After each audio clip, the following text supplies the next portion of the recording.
గాంధీ గారు ట్రైన్లో ప్రయాణం చేస్తున్నట్టు ఒకసారి ప్రయాణం చేస్తున్నప్పుడు గాంధీ గారు ముందు ఒక ఆయన కూర్చున్నాడు. ఒక ప్రశ్న అడిగాడు ఎథీస్టైన్.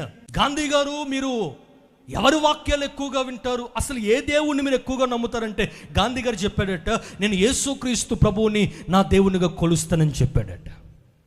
ఒక ఫ్రీడమ్ ఫైటర్, భారతదేశానికి స్వాతంత్రము తీసుకొని రావడంలో ఒక ప్రధానమైన పాత్రను పోషించిన ఒక అద్భుతమైన గొప్పవాడు మహాత్మా గాంధీ గారు. ఐ రియల్లీ వర్షిప్ జీసస్, యేసుక్రీస్తు ప్రభువుని నా దైవంగా కొలుస్తానని చెప్పాడు.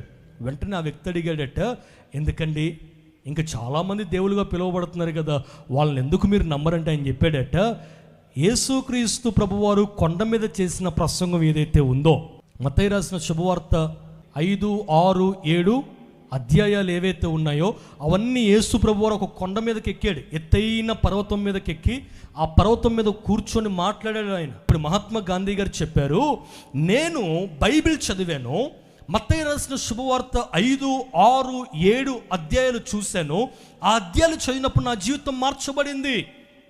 అది యేసు ప్రభు చేసిన బోధ, ఆ బోధ నా జీవితాన్ని మార్చింది. కాబట్టి భారతదేశానికి స్వాతంత్రము తీసుకొని రావడానికి ఆ ప్రసంగం, యేసు ప్రభు కొండ మీద చేసిన ప్రసంగం ఏదైతే ఉందో, ఆ సెర్మన్ ఆన్ ది మౌంట్ నాకు చాలా ఉపయోగపడిందని చెప్పాడట. దేవునికి స్తోత్రం కలుగునుగాక.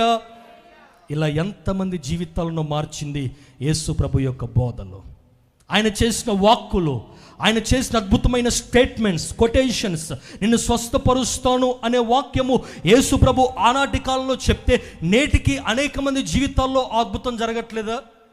నిన్ను బాగు చేస్తాను అనే వాగ్దానం దేవుడు ఆనాటి కాలంలో చెప్తే నేటికి ఆ వాగ్దానం మన జీవితంలో కార్యం చేయట్లేదా? నీ గాయాలు కడతానని దేవుడు ఆయన బ్రతుకున్నంత కాలంలో చెప్పినప్పుడు మరి ఆ మాట ఇప్పటికీ నీ జీవితంలో స్థిరపరచబడతా ఉందే? ఇలా చూస్తే యేసు ప్రభు చేసిన ఎన్నో ప్రసంగాలు, ఆయన బోధలు ఎంతోమంది జీవితాల్లో స్ఫూర్తినిచ్చాయి. ఈరోజు నీ జీవితంలో కూడా స్ఫూర్తినిస్తుంది. యవనస్తులారా, మీరు కాలేజీకి వెళ్తూ ఉండొచ్చు, హాస్టల్లో ఉంటూ ఉండొచ్చు, చదువుకోండి, దేవుని వాక్యం చదువుకోండి.